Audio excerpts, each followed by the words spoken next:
సరిగ్గా గమనిస్తే మనం ప్రతిరోజు చూసే మన బ్యాంక్ అకౌంట్ బ్యాలెన్స్ అనేది ఒక విచిత్రమైన ఆటలో స్కోర్ బోర్డ్ లాంటిది కదా. అవును, కరెక్ట్. పర్ఫెక్ట్ అనాలజీ అది. రైట్. అంటే ఆ ఆట వెనుక ఉన్న రూల్స్ ఏంటో బేసిక్ గా సామాన్యులకు పూర్తిగా తెలియదు. కానీ ఆ స్కోర్ మాత్రం ఒక వ్యక్తి జీవితాన్ని, సంతోషాన్ని, భవిష్యత్తును పూర్తిగా శాసిస్తుంటుంది. ఒక సాధారణ ఉద్యోగి ఉదయం లేచినప్పటి నుండి రాత్రి పడుకునే వరకు ఈ బిల్లులు ఎలా కట్టాలి, నెలకరు వరకు ఈ జీతం ఎలా సరిపెట్టాలి అనే ఆందోళనతోనే గడుపుతుంటాడు. నిజమే. దీనివల్ల సమాజంలో ఏమైందంటే సంపద అనేది కేవలం కొద్ది మంది అదృష్టవంతులకు మాత్రమే సొంతం అనే ఒక బలమైన భ్రమ పాతుకుపోయింది. ఎగ్జాక్ట్లీ. కానీ ఈ రోజు మనం చేస్తున్న ఈ డీప్ డైవ్ వెనుక ఉన్న ప్రధాన ఉద్దేశం ఆ భ్రమను బద్దలు కొట్టడమే. ఈ రోజు మనం రషాద్ బిలాల్ ఇంకా ట్రాయ్ మిల్లింగ్స్ లాంటి ఫైనాన్షియల్ ఎక్స్పర్ట్స్ అందించిన ఒక పవర్ఫుల్ మెసేజ్ ని ఆధారంగా చేసుకుని మాట్లాడుతున్నాం. వాళ్ళు చెప్పేది ఒకటే, సంపన్నంగా ఉండటానికి ప్రతి ఒక్కరికి అర్హత ఉంది. అబ్సల్యూట్లీ. సరైన సూత్రాలు నేర్చుకుని వాటిని క్రమం తప్పకుండా పాటిస్తే ఎవరైనా సరే ఆ సంపదను సృష్టించవచ్చు అనేది వాళ్ల వాదన. మనం ఎవరి సైడ్ తీసుకోము, కానీ వాళ్ళు చెప్పే ఈ పాయింట్స్ లో చాలా లాజిక్ ఉంది. అవును. అందుకే ఈ రోజు చర్చలో ఆ ఆచరణాత్మకమైన మార్గాలను, మనల్ని వెనక్కి లాగుతున్న ఆర్థిక అపోహలను ఎలా ఛేదించాలో మనం లోతుగా విశ్లేషించబోతున్నాం. అంటే ముందుగా వాళ్ళు చెప్పే ఒక పాయింట్ ఏంటంటే, ఈ సంపద సృష్టి అనేది బ్యాంక్ అకౌంట్ తో కాదు, మన మెదడుతో మొదలవుతుంది అని. దీన్ని ఎలా అర్థం చేసుకోవాలి అంటే బేసిక్ గా ఒక వ్యక్తి ఆర్థిక పరిస్థితి మారాలంటే భౌతికంగా డబ్బు సంపాదించడానికి ముందే వాళ్ళ ఆలోచన విధానం అంటే మైండ్ సెట్ మారాలనేది ఇక్కడ ప్రధాన ఉద్దేశ్యం. Mind set. రైట్. అవును. మనకు చిన్నప్పటి నుండి మన చుట్టూ ఉండే వాతావరణం తెలియకుండానే కొన్ని పరిమిత నమ్మకాలను అంటే లిమిటింగ్ బిలీఫ్స్ ని మెదడులో నాటుతుంది. డబ్బు సంపాదించడం చాలా కష్టమనో, ధనవంతులంతా అత్యాసపరులను, లేదా మనలాంటి వాళ్లకు అదృష్టం రాదు లాంటి మాటలు మనం ఎప్పుడు వింటూనే ఉంటాం కదా. అవునవును. మన ఇళ్లలో రెగ్యులర్ గా వినిపించే డైలాగ్స్ ఇవి. ఎగ్జాక్ట్లీ. సైకలాజికల్ గా చూస్తే మన మెదడులో రెటిక్యులర్ యాక్టివేటింగ్ సిస్టమ్ అని ఒకటి ఉంటుంది. మనం దేనినైతే బలంగా నమ్ముతామో అదే సమాచారాన్ని అది ఫిల్టర్ చేసి మనకు చూపిస్తుంది. ఓ, అంటే మనం నెగిటివ్ గా నమ్మితే రిజల్ట్ కూడా నెగిటివ్ గానే ఉంటుందన్నమాట. కరెక్ట్. సంపద సృష్టించడం అసాధ్యమని ఒక వ్యక్తి ఫిక్స్ అయిపోతే వాళ్ళ కళ్ళెదురుగా ఎంత మంచి ఆర్థిక అవకాశం వచ్చినా బ్రెయిన్ దాన్ని గుర్తించదు. ఎప్పుడైతే ఆ నెగిటివ్ నమ్మకాలను వదిలించుకుని ఆహా నేను కూడా ఆర్థిక విజయం సాధించగలను అనే పాజిటివ్ దృక్పథాన్ని అలవర్చుకుంటారో అప్పుడే అవకాశాలు కనిపించడం మొదలవుతాయి. ఇది వింటుంటే నాకు ఒక పోలిక గుర్తుకొస్తుంది. ఇది అచ్చం పాత ఆపరేటింగ్ సిస్టమ్ తో నడుస్తున్న కంప్యూటర్ లాంటిది కదా. భలే చెప్పారు. అవును. మనం కొత్త సాఫ్ట్వేర్ అప్డేట్ చేయకపోతే, అధునాతన ప్రోగ్రామ్స్ ఎలాగైతే ఇన్స్టాల్ అవ్వవో అలాగే మన పాత నమ్మకాలను మార్చుకోకపోతే కొత్త ఆర్థిక వ్యూహాలు మెదడుకెక్కవు. ముందు ఆ సాఫ్ట్వేర్ ను నేను పేదవాడిగానే ఉంటాను అనే కోడ్ నుండి సంపదను సృష్టించాలి అనే కోడ్ కి అప్డేట్ చేసుకోవాలి. పర్ఫెక్ట్. ఆ పాత సిస్టమ్ తో మనం కొత్త టెక్నాలజీని వాడలేము. ఈ మైండ్ సెట్ మారిన తర్వాతే అసలైన ప్రయాణం మొదలవుతుంది. సరే, బేసిక్ గా సాఫ్ట్వేర్ అప్డేట్ చేసామనుకుందాం. కానీ కేవలం పాజిటివ్ గా ఆలోచించినంత మాత్రాన అకౌంట్ లో డబ్బులు పడవు కదా. అవునవును, ఖచ్చితంగా పడవు. దాన్ని ప్రాక్టికల్ గా ఆచరణలో పెట్టాలంటే ఆదాయ మార్గాల గురించి మాట్లాడాలి.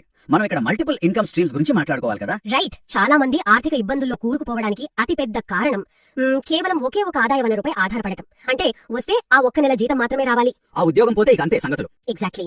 మరుసటి రోజు నుండే వాళ్ల పరిస్థితి తలకిందులవుతుంది. అందుకే రషాద్ అలాగే ట్రాయ్ లాంటి నిపుణులు బహుళ ఆదాయ మార్గాల ప్రాముఖ్యతను పదే పదే నొక్కి చెబుతారు.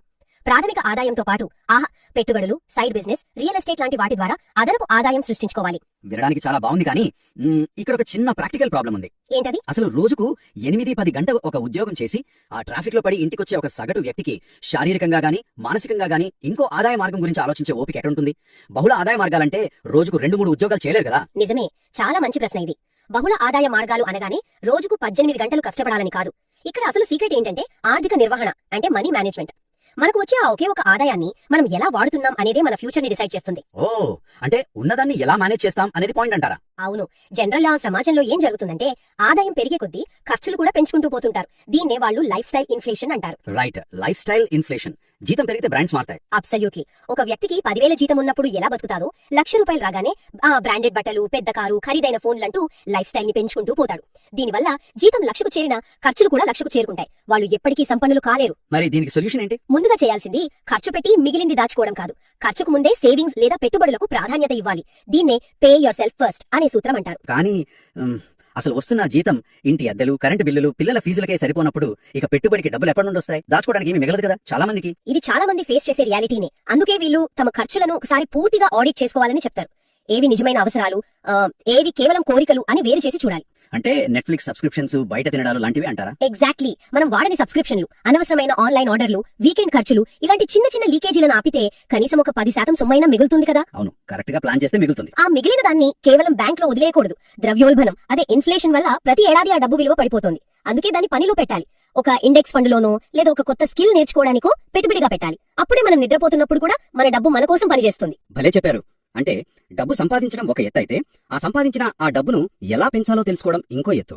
దానికి ఆర్థిక విద్య చాలా అవసరం. కానీ విచిత్రం ఏమిటంటే మనం ఇన్ని చదువులు చదువుతున్నాం కానీ దీని గురించి ఏ స్కూల్లోనూ నేర్పించారు కదా. ఇదొక చేదు వాస్తవం. మన ఎడ్యుకేషన్ సిస్టమ్ ఎలా డిజైన్ చేయబడిందంటే కేవలం ఇండస్ట్రియల్ ఏజ్ కి అవసరమైన ఎంప్లాయీస్ ని తయారు చేయడానికి మాత్రమే. ఒక కంపెనీలో ఎలా పనిచేయాలో నేర్పుతారు కానీ సంపద ఎలా సృష్టించాలో నేర్పరు. నిజమే. అసలు ట్యాక్సులు ఎలా కట్టాలి, ఇన్సూరెన్స్ ఎందుకు ముఖ్యం లాంటివి ఏ సిలబస్ లోనూ ఉండవు. అబ్సల్యూట్లీ. పన్నుల వ్యవస్థ, క్రెడిట్ హిస్టరీ, ఇన్ఫ్లేషన్ ని ఎలా బీట్ చేయాలి, ఇవన్నీ మనం సొంతంగా నేర్చుకోవాలి. అందుకే ఆర్థిక విద్య అనేది ఒక వ్యక్తి తన మీద తాను సొంతంగా పెట్టుకునే బెస్ట్ ఇన్వెస్ట్మెంట్. ఈ క్రమంలోనే అందరూ అర్థం చేసుకోవాల్సిన అత్యంత పవర్ఫుల్ టూల్ ఒకటి ఉంది. అదేంటి, కాంపౌండింగ్ గురించేనా మీరు అనేది? Exactly, compounding. ఈ కాంపౌండింగ్ అనేది చాలా ఇంట్రెస్టింగ్ సబ్జెక్ట్. ఇన్వెస్ట్మెంట్స్ అనగానే అది కేవలం లక్షలు కోట్లు ఉన్న వాళ్ళకి మాత్రమే అని చాలా మంది ఫీల్ అవుతుంటారు. ఒక 1000 రూపాయలు దాచుకుంటే ఫ్యూచర్ లో ఏమొస్తుందిలే అన్న నిరాశ ఉంటుంది. అది కేవలం అవగాహన లోపం మాత్రమే. కాంపౌండింగ్ అనేది మ్యాజిక్ కాదు, అదొక ప్యూర్ మ్యాథ్స్. వడ్డీ మీద వడ్డీ రావడం వల్ల చిన్న మొత్తాలు కూడా లాంగ్ టర్మ్ లో ఎంత భారీ ఆస్తిగా మారతాయో ఇది చూపిస్తుంది. ఒక చిన్న ఎగ్జాంపుల్ చెప్తారా దీనికి? తప్పకుండా. ఉదాహరణకు ఒక వ్యక్తి 25వ ఏట నుండి ప్రతి నెల ఒక చిన్న మొత్తాన్ని ఇన్వెస్ట్ చేస్తున్నాడు అనుకుందాం. అదే మరో వ్యక్తి 35వ ఏట నుండి మొదలుపెట్టి ప్రతి నెల డబుల్ అమౌంట్ పెట్టినా కూడా ఆ మొదటి వ్యక్తి సంపాదించిన దాన్ని మ్యాచ్ చేయలేడు. ఓ, అంటే ఇక్కడ అసలైన గేమ్ చేంజర్ టైం అన్నమాట. డబుల్ అమౌంట్ పెట్టినా రీచ్ అవ్వలేరు. అవును. డబ్బు కంటే అత్యంత విలువైనది ఇక్కడ సమయం. స్టార్టింగ్ లో ఆ ఎదుగుదల చాలా స్లోగా అనిపిస్తుంది, అసలు మార్పే కనిపించదు. కానీ ఒక 10-20 ఏళ్లు గడిచేసరికి ఆ గ్రాఫ్ అనూహ్యంగా పైకి వెళ్తుంది. దీన్ని చూస్తుంటే నాకు ఒక చిన్న ఎనాలజీ గుర్తొస్తుంది. బేసిక్ గా పెట్టుబడి పెట్టడం అనేది ఒక చిన్న పండ్ల మొక్కను నాటడం లాంటిది. కరెక్ట్. దానికి రోజు నీళ్లు పోస్తూ ఓపికగా ఉంటేనే అది మహావృక్షం అవుతుంది. అంతేకాని మార్కెట్ హెచ్చుతగ్గులు చూసి భయపడిపోయి ఎదుగుతోందో లేదో అని రోజు పీకి చూస్తే అది అక్కడే చచ్చిపోతుంది. పర్ఫెక్ట్ ఎగ్జాంపుల్ ఇది. ఆ మొక్క వేర్లు బలంగా పాతుకుపోయే వరకు పైకి పెద్దగా మార్పు కనిపించదు కదా, కానీ ఒకసారి సెట్ అయ్యాక అది దశాబ్దాల పాటు పండ్లనిస్తూనే ఉంటుంది. అవును. ఫైనాన్షియల్ గ్రోత్ కూడా అంతే. పేషెన్స్ లేకపోతే కాంపౌండింగ్ అస్సలు పనిచేయదు. స్వల్పకాలిక మార్కెట్ ఒడిదుడుకులకు భయపడి మధ్యలో ఆపేయకూడదు. దానికి 10-20 ఏళ్ల లాగా చాలా టైం పడుతుంది కదా. మరి దీన్ని కొంచెం స్పీడప్ చేయాలంటే మన దగ్గర ఉన్న డబ్బే కాకుండా వేరే మార్గాలు కూడా వెతకాలి. ఇక్కడే మనకు క్రెడిట్ ఇంకా బిజినెస్ అనే పదాలు వినిపిస్తుంటాయి. అవును, ఇవి చాలా ఇంపార్టెంట్ టూల్స్. కానీ క్రెడిట్ కార్డ్స్, అప్పులు అనగానే మనం ఒక ఆర్థిక ఉచ్చులో పడిపోతామేమో అన్న భయం కామన్ గా ఉంటుంది జనాల్లో. అసలు అప్పుతో సంపద ఎలా సృష్టిస్తారు? ఇక్కడే చాలా మంది కన్ఫ్యూజ్ అవుతుంటారు. అప్పు అనగానే అంతా ఒకటే అనుకుంటారు. కానీ బేసిక్ గా అందులో 2 రకాలున్నాయి: బ్యాడ్ డెట్ ఇంకా గుడ్ డెట్. చెడ్డ అప్పు, మంచి అప్పు. ఓకే, బ్యాడ్ డెట్ అంటే ఏంటి? ఒక వ్యక్తి తన ఫ్యూచర్ ఇన్కమ్ ని తాకట్టు పెట్టి కొన్న క్షణం నుండే విలువ పడిపోయే వస్తువులు కొనడం.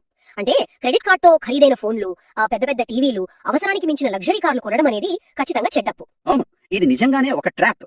వస్తువుల వాల్యూ పడిపోతుంది కానీ వడ్డీ పెరుగుతుంది. మరి గుడ్ డెట్ అంటే? ధనవంతులు ఈ అప్పును వాడే విధానం వేరుగా ఉంటుంది. వాళ్ళు కరెక్ట్ గా క్రెడిట్ కార్డ్స్ వాడి ఒక మంచి క్రెడిట్ స్కోర్ బిల్డ్ చేసుకుంటారు. ఆ స్కోర్ ని బట్టి తక్కువ వడ్డీకే బ్యాంకుల నుండి లోన్స్ తీసుకుంటారు. ఓకే. ఆ వచ్చిన డబ్బుతో ఒక వ్యాపారం ప్రారంభిస్తారు లేదా విలువ పెరిగే ఒక అసెట్ ని కొంటారు. అంటే ఇక్కడ వాళ్ళు తమ సొంత డబ్బు వాడట్లేదు, అదర్ పీపుల్స్ మనీ, ఓపీఎం ని వాడుకుంటున్నారు. ఓ, అంటే ఒక ఉదాహరణతో చెప్పాలంటే ఒకరు బ్యాంకు నుంచి ఒక 5 లక్షలు లోన్ తీసుకుని ఒక చిన్న బిజినెస్ స్టార్ట్ చేశారనుకుందాం. ఆ బిజినెస్ నుంచి వచ్చే లాభమే బ్యాంకు ఈఎంఐ కడుతుంది. పైగా అదనంగా కొంత డబ్బు వీళ్ళకి మిగులుతుంది. ఇక్కడ అప్పు తీసుకుంది భారం పెంచుకోవడానికి కాదు, ఆస్తిని పెంచుకోవడానికి అన్నమాట. ఎగ్జాక్ట్లీ. ఆ ఆస్తి లేదా వ్యాపారమే అప్పును తీరుస్తుంది కాబట్టి దీన్ని మంచి అప్పు అంటారు. ఇక ఎంటర్‌ప్రెన్యూర్‌షిప్ విషయానికి వస్తే సంపద సృష్టిని ఇది ఊహించని స్పీడ్ తో పరుగులు పెట్టిస్తుంది. బిజినెస్ అనగానే అందరూ జాబ్స్ మానేసి ఫ్యాక్టరీలు పెట్టలేరు కదా. అవసరం లేదు, జాబ్స్ మాని అక్కర్లేదు. ప్రతి ఒక్కరికి ఏదో ఒక స్కిల్ ఉంటుంది లేదా చుట్టూ ఉన్న సమాజంలో ఏదో ఒక ప్రాబ్లం ఉంటుంది. ఆ సమస్యను గుర్తించి ఒక చిన్న సైడ్ బిజినెస్ స్టార్ట్ చేయొచ్చు. అంటే ఎలాంటివి?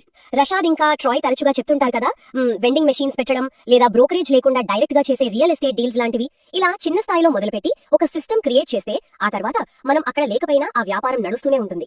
అర్థమైంది. ఒక ఉద్యోగి జీతానికి ఎప్పుడూ ఒక లిమిట్ ఉంటుంది, కానీ వ్యాపారం సృష్టించే వాల్యూకి ఎలాంటి లిమిట్ ఉండదు. అబ్సల్యూట్లీ. బాగానే ఉంది. అంటే వ్యాపారాల ద్వారా, పెట్టుబడుల ద్వారా సంపద సృష్టించామనుకుందాం. కానీ ఒక స్టేజ్ కి చేరాక ఆ సంపాదించిన ఆస్తులను కాపాడుకోవాలంటే ఒక రకమైన డిసిప్లిన్ కావాలి కదా. ఇక్కడే మన రోజువారీ నిర్ణయాలు పాత్ర పోషిస్తాయనుకుంటా. అవును, సంపద సృష్టించడం ఒక ఎత్తైతే దాన్ని నిలబెట్టుకోవడం ఇంకా కష్టమైన పని. ఇక్కడే డిలేడ్ గ్రాటిఫికేషన్ అనే కాన్సెప్ట్ వస్తుంది. తాత్కాలిక ఆనందాలను వదులుకోవడం. ఇన్స్టెంట్ గ్రాటిఫికేషన్ కి ఆపోజిట్ అన్నమాట. కరెక్ట్. నేటి సమాజంలో ఏంటంటే ఏది కావాలన్నా అప్పటికప్పుడే జరిగిపోవాలని కోరుకుంటున్నారు. చేతికి కొద్దిగా డబ్బు రాగానే దాన్ని ఎలా ఇన్వెస్ట్ చేయాలి అని ఆలోచించకుండా వీకెండ్స్ లో ఖరీదైన ట్రిప్స్ వేయడము, లగ్జరీ వస్తువులు కొనేయడము చేస్తుంటారు. ఫ్లెక్స్ చేయడం కోసం అనవసరమైన ఖర్చులు పెడతారు. అవును, కానీ ఆర్థిక క్రమశిక్షణ ఉన్న వ్యక్తులు అలా చెయ్యరు. ఈ రోజు చేసే చిన్న త్యాగం రేపటి స్వేచ్ఛకు పునాది అని వాళ్ళు నమ్ముతారు. రాబోయే 10 ఏళ్ల పాటు ఎవరికీ జవాబుదారీ కాకుండా ఉండటం కోసం ఈ రోజు కొన్ని విలాసాలను వదులుకోవడానికి రెడీగా ఉంటారు. ఇది వింటుంటే ఆ మార్ష్ మెలో టెస్ట్ గుర్తొస్తుంది. ఈ క్షణం ఒక స్వీట్ తినడం కంటే కొద్దిసేపు ఆగితే 2 స్వీట్లు వస్తాయని ఆలోచన. అలాగే ఈ క్రమశిక్షణ పాటించాలంటే మన చుట్టూ ఉండే వాతావరణం, అదే మన నెట్వర్క్ కూడా ఇంపార్టెంటే కదా. చాలా ఇంపార్టెంట్. మన చుట్టూ ఉండే 5 వ్యక్తుల సగటే మన ఆర్థిక స్థితి అని ఒక ఇంగ్లీష్ కోట్ ఉంది కదా. మనం ఎవరితో అయితే రెగ్యులర్ గా టైం స్పెండ్ చేస్తామో వాళ్ళ ఆలోచనలు, అలవాట్లు మనపై తీవ్ర ప్రభావం చూపుతాయి. అవును, ఎప్పుడు అప్పుల గురించి ఏడ్చే వాళ్ళ మధ్య ఉంటే మనం కూడా అలాగే తయారవుతాం. ఎగ్జాక్ట్లీ. అందుకే ఉన్నత ఆశయాలు, పెట్టుబడుల పట్ల ఆసక్తి ఉన్న వాళ్లతో నెట్వర్క్ పెంచుకోవాలి. మనం ఏ స్థాయికి వెళ్లాలనుకుంటున్నామో అప్పటికే అక్కడున్న వ్యక్తులతో పరిచయాలు పెంచుకుంటే చాలా విషయాలు నేర్చుకోవచ్చు. అంటే ట్యాక్స్లు ఎలా సేవ్ చేయాలి, అసెట్స్ ఎలా కొనాలి ఇలాంటివే కదా. అవును, మనం చేయబోయే ఫైనాన్షియల్ మిస్టేక్స్ ని వాళ్ళ ఎక్స్పీరియన్స్ ద్వారా ముందే అవాయిడ్ చేయొచ్చు. సో ఒకసారి సమరైజ్ చేస్తే, మైండ్ సెట్ మార్చుకున్నాం, ఆదాయ మార్గాలు పెంచుకున్నాం, ఇన్వెస్ట్మెంట్స్ చేశాం, క్రమశిక్షణతో మంచి నెట్వర్క్ కూడా బిల్డ్ చేసుకున్నాం. మరి ఇన్ని కష్టాలు పడి సాధించిన ఈ సంపదని లీగల్ గా ప్రొటెక్ట్ చేసుకోవడం గురించి ఈ నిపుణులు ఏమంటున్నారు? సంపద రక్షణ అంటే వెల్త్ ప్రొటెక్షన్ అనేది ఈ గేమ్ లో ఫైనల్ స్టేజ్. సంపాదించిన దాన్ని కాపాడుకునే స్ట్రాటజీ లేకపోతే ఆ కష్టమంతా వేస్ట్. అవును కదా. ఒక వ్యక్తి ఆదాయం పెరిగే కొద్దీ ట్యాక్స్ల రూపంలో కూడా ఎక్కువ మొత్తం పోతుంటుంది. అందుకే వీళ్ళు ట్యాక్స్ మేనేజ్మెంట్ మీద చాలా ఫోకస్ చేస్తారు. లీగల్ గా ఉండే పన్ను మినహాయింపులను వాడుకుని డబ్బును సేవ్ చేస్తారు. Okay, tax planning. ఇంకేమున్నాయి? ఈ దీంతో పాటు అత్యంత ముఖ్యమైనది ఇన్సూరెన్స్. చాలా మంది లైఫ్ ఇన్సూరెన్స్ అంటే ఒక వ్యక్తి చనిపోతే వచ్చే డబ్బు అని మాత్రమే అనుకుంటారు. కానీ సంపన్నులు ఈ పాలసీలను for example cash value life insurance లాంటివి ఒక పెట్టుబడి సాధనంగా వాడుకుంటారు. ఓ, అంటే ట్యాక్స్ ఫ్రీగా డబ్బును గ్రో చేసుకోవడానికి ఇదొక మార్గం అన్నమాట. కరెక్ట్. అలాగే రేపటి రోజున లీగల్ ఇష్యూస్ రాకుండా తాము సాధించిన ఆర్థిక సామ్రాజ్యాన్ని తమ పిల్లలకు సురక్షితంగా పాస్ చేయడానికి ట్రస్ట్ ఫండ్స్ లాంటివి సెటప్ చేస్తారు. అంటే ఆ సంపద ఒక్క తరంతో ఆగిపోకుండా తరతరాలు, అదే జనరేషనల్ వెల్త్ లాగా కొనసాగాలన్నది వాళ్ళ మెయిన్ గోల్. సూపర్. ఈ మొత్తం డీప్ డైవ్ ని ఒకసారి గమనిస్తే ఇక్కడ అర్థమవుతున్న ఒక లోతైన విషయం ఏంటంటే, అసలు నిజమైన సంపద అంటే కేవలం బ్యాంక్ అకౌంట్ లో కనిపించే అంకెలు కాదు. ఖచ్చితంగా కాదు. అది మనకు నచ్చిన జీవితాన్ని గడిపే స్వేచ్ఛను, సమయాన్ని, ప్రశాంతతను ఇస్తుంది. డబ్బు అనేది అల్టిమేట్ గోల్ కానే కాదు. అది ఆ ఫ్రీడమ్ ని చేరుకోవడానికి ఒక బ్రిడ్జ్ లాంటిది. ఉదయం లేవగానే ఈ రోజు నేను నా సమయాన్ని ఎవరితో ఎలా గడపాలి అని నిర్ణయించుకోగలిగే పవర్ మన చేతిలో ఉంటే దానికి మించిన సంపద మరొకటి లేదు కదా. అబ్సల్యూట్లీ. అదే డబ్బు వల్ల వచ్చే అతిపెద్ద బహుమతి. మన టైం మీద మనకు పూర్తి కంట్రోల్ ఉండటం, ఏదైనా సడన్ ఖర్చు వస్తే ఎలా అని భయపడకుండా ప్రశాంతంగా నిద్రపోగలగడం, ఇవే ట్రూ ఫైనాన్షియల్ ఫ్రీడమ్ కి నిదర్శనాలు. రషాద్ మరియు ట్రాయ్ పదే పదే చెప్పేది కూడా ఇదే. సంపద అనేది వేరెవరికో పుట్టుకతో వచ్చిన రైట్ కాదు, ఎవరైనా సాధించొచ్చు. అవును, ఆ ఆలోచనే చాలా ఇన్స్పైరింగ్ గా ఉంది. మొదట్లో అనుకున్నట్టు బ్యాంక్ అకౌంట్ బ్యాలెన్స్ అనేది ఒక గేమ్ స్కోర్ బోర్డ్ లాంటిది. కానీ ఇప్పుడు మనకు ఆ ఆట రూల్స్ అర్థమయ్యాయి. మన లిమిటింగ్ బిలీఫ్స్ అనే పాత సాఫ్ట్వేర్ ని అప్డేట్ చేసుకున్నాం. మల్టిపుల్ ఇన్కమ్ స్ట్రీమ్స్ గురించి, కాంపౌండింగ్ గురించి, అలాగే గుడ్ డెట్ ని ఎలా వాడుకోవాలో అన్ని డీప్ గా మాట్లాడాం. అవును, ఇది రాత్రికి రాత్రే జరిగే మ్యాజిక్ కాదు, బట్ ఒకసారి స్టార్ట్ చేస్తే ఆ జర్నీ అద్భుతంగా ఉంటుంది. ఎగ్జాక్ట్లీ. అయితే ఈ విశ్లేషణ ముగించే ముందు వింటున్న ప్రతి ఒక్కరూ ఒక క్షణం ఆగి ఆలోచించాల్సిన ఒక ముఖ్యమైన ప్రశ్న ఉంది. ఒకవేళ డబ్బు, సమయం అనేవి మీ జీవితంలో ఏ మాత్రం అడ్డంకులు కాకపోతే ఒక వ్యక్తి తన జీవితాన్ని ఎలా గడపడానికి ఇష్టపడతాడు? ఆ అద్భుతమైన స్వేచ్ఛను చేరుకోవడానికి ఈ రోజే వేయగల మొదటి చిన్న అడుగు ఏమిటి? ఈ ప్రశ్నను అలా మనసులో ఉంచుకుంటే దానికి సమాధానం, ఆ ప్రయాణానికి మార్గం ఆటోమేటిక్గా దొరుకుతాయి. రైట్? మరో ఆసక్తికరమైన అంశంతో మళ్ళీ